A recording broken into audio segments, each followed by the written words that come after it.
శ్రీశైల పర్వతానికి ఒక విశిష్టమైన లక్షణం. ఏమిటి ఆ విశిష్టమైన లక్షణం అంటే, శ్రీశైలంలో వెళ్లి మల్లికార్జున లింగానికి అభిషేకం చేయడమో, భ్రమరాంబ అమ్మవారికి కుంకుమార్చన చేయడమో కాదు. శ్రీశైల శిఖరం దృష్ట్వా పునర్జన్మ న విద్యతే.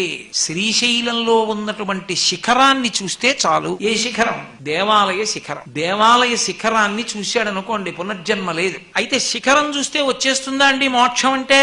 వస్తుంది. ఒకప్పుడు పార్వతీదేవి ఈ ప్రశ్న పరమశివుణ్ణి అడిగింది. అంటే పార్వతీదేవికి తెలియదా అండి అని అనుకోకండి. మనకి చెప్పడానికి ఆది దంపతులు అలా ఆడుతూ ఉంటారు నాటకం. అయ్యా, ఇంతమంది వచ్చి చూస్తున్నారు కదా, శిఖరం కనపడిన వాళ్ళందరికీ మోక్షం వస్తుందా అని అడిగింది పార్వతీదేవి. ఆయన అన్నాడు వస్తుంది. ఎవరికి వస్తుందని అడిగింది. ఎవరికి వస్తుందో చూపిస్తాను రా అన్నాడు. విభూతి కుండ ఉంది కదా కింద, అందులో పరమశివుడు వృద్ధ బ్రాహ్మణ రూపంలో దిగబడిపోయాడు. చెయ్యొక్కటి బయట పెట్టాడు. పెద్ద అరుపులు అరుస్తున్నాడు. అయ్యో, నన్ను ఎవరైనా పైకి లాగండి, పైకి లాగండి, పైకి లాగండి అని. పార్వతీదేవి వృద్ధ బ్రాహ్మణి రూపంలో ఏడుస్తోంది. అయ్యో, నా భర్త ఊబిలో దిగిపోతున్నాడు, ఎవరైనా వచ్చి తీయండి అని. పరుగు పరుగున వచ్చారు కొంతమంది, మేము లాగుతామని. అయ్యో, నా భర్తని లాగేటప్పుడు కించిత్ పాపం లేకపోతేనే లాగాలి. అయ్యో, మేము చేసినవి చాలా ఉన్నాయమ్మా అని వెళ్ళిపోయారు. ఒక వేశ్య, ఆమె జీవితం అంతా పడుపు వృత్తితో గడిపింది. ఆవిడ వచ్చింది. వచ్చి, అమ్మా నేను లాగుతాను, నువ్వే పాపం చేయలేదా అంది. చేయకేమ్మా, నేను వేశ్యా వృత్తిలో ఉన్నాను, ఎన్ని పాపాలు చేశానో, శ్రీశైల శిఖరం చూశాను కాబట్టి నాకు మోక్షానికి అర్హురాలను. అంటే నాకు పాపం లేదు, పుణ్యం లేదమ్మా.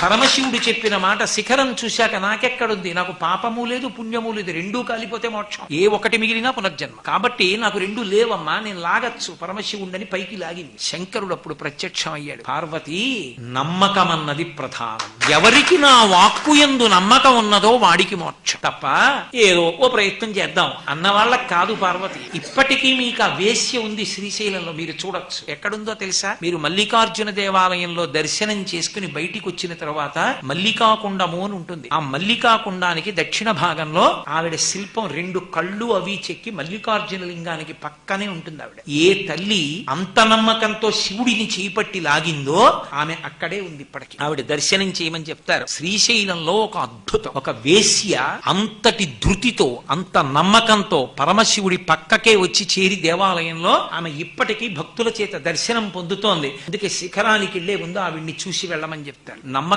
నేర్చుకో. ఆవిడ పక్కకి చేరింది, నువ్వు చేరగలవు నమ్మగలిగితే శ్రీశైలం.